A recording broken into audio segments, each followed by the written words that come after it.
এই দেখো ধুচা খাচ্ছি, এটা ধুচা, ঠিক আছে? সেই টেস্ট লাগে না বলো তো খেতে? তুমি খাবে বলো? কে কে খাবে বলো? সবাইকে তো ঝাল করে বানানো হয়েছে, খাবে বলো? যদি খাও আমি দিতে পারি তোমাদেরকে। ধুচাটা না সেই টেস্ট লাগে খেতে, বুঝছো? আর এখন তো ধরো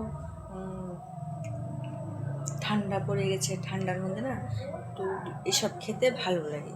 এটা